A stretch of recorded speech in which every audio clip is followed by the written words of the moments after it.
하나님께서 이스라엘 백성들에게 70년 바벨론 포로 시기를 예언하고 계십니다. 그리고 그 70년 시간 동안 그들이 상하고 상처 입은 것을, 부상당한 것을 하나님께서 반드시 치유하고 회복하시리라 라고 30장에서 말씀하셨습니다. 그러나 70년의 시간을 통과해야 되는 그 포로 백성들의 그 마음은 사실은 답답할 것입니다. 그 70년의 시간을 어떻게 보낼 것인가?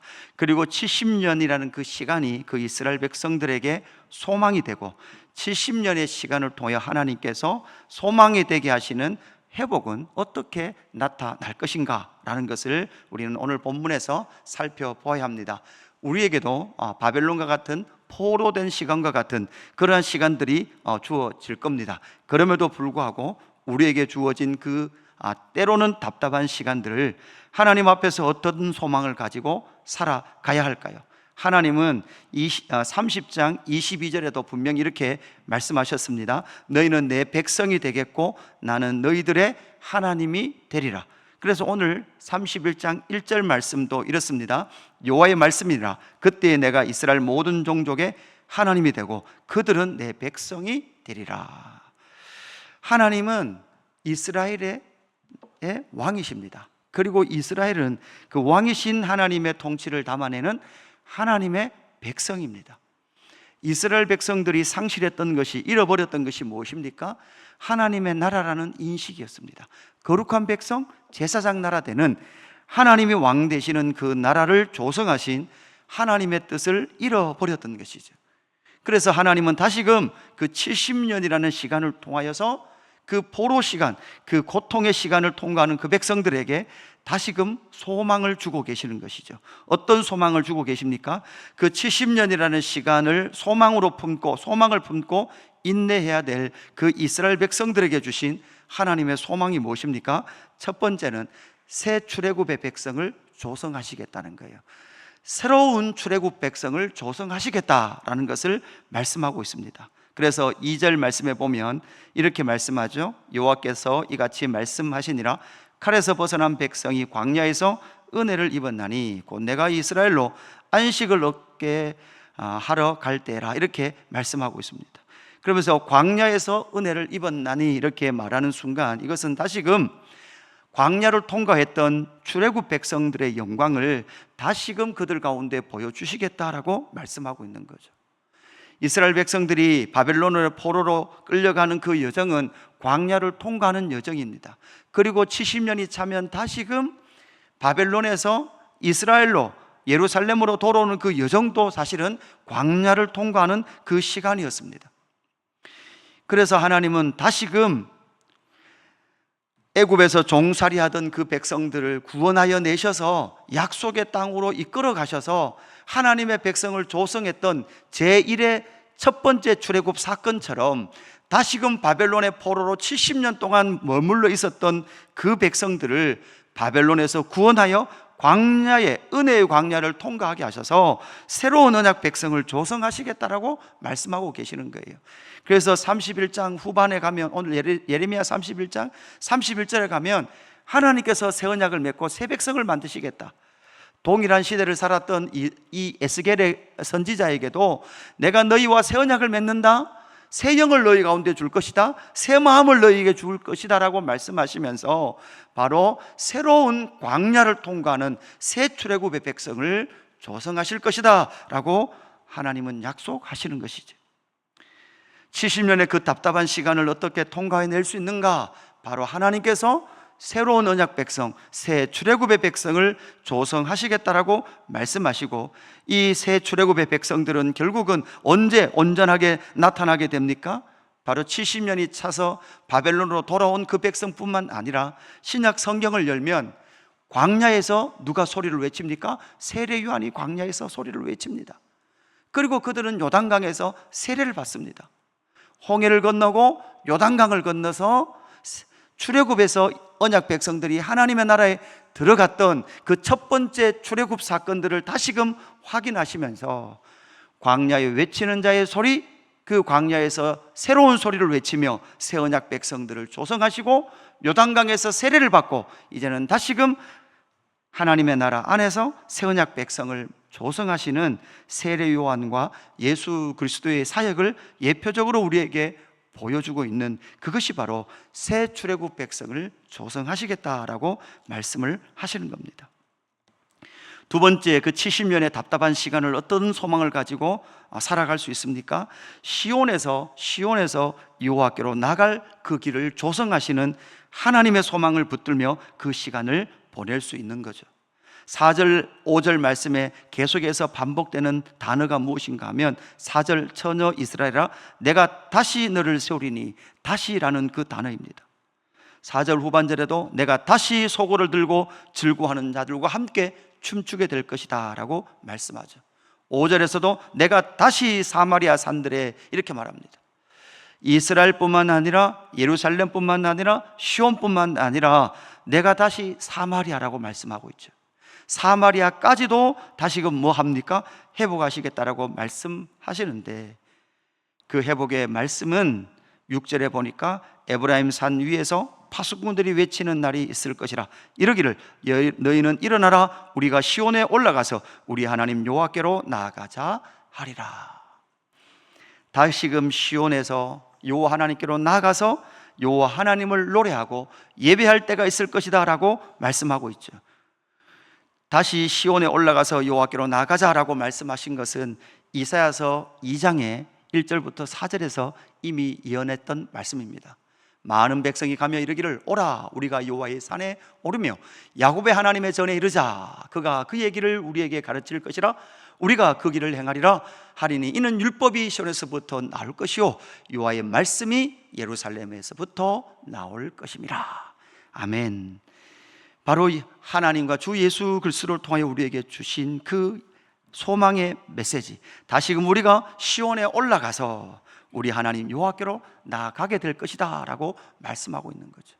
실제로 70년이 찼을 때 그 백성들을 기뻐하면서 예루살렘으로 돌아왔고, 돌아온 백성들이 무엇부터 하기 시작합니까? 성전을 회복하기 시작합니다. 그리고 그 회복된 그 성전의 영광을 보며 그들이 그곳에서 기뻐했습니다. 그러나 그 제2성전 스룹바벨 성전도 사실은 모형이었습니다. 진짜 참 성전은 누구십니까? 예수 그리스도이십니다. 예수님께서 뭐라고 말씀합니까? 내가 곧 길이요 진리요 생명이니 나로 말미암지 않고는 누구에게 갈 수 없습니까? 아버지께로 갈 수 없다고 하셨습니다. 다시금 아버지께로 갈 길을 내시겠다고 주님은 말씀하셨습니다. 그 70년의 시간이 지나면 다시금 여호와 하나님께로 갈 수 있는 길이 회복되는 거예요. 광야의 길을 내십니다. 사막의 길을 내십니다.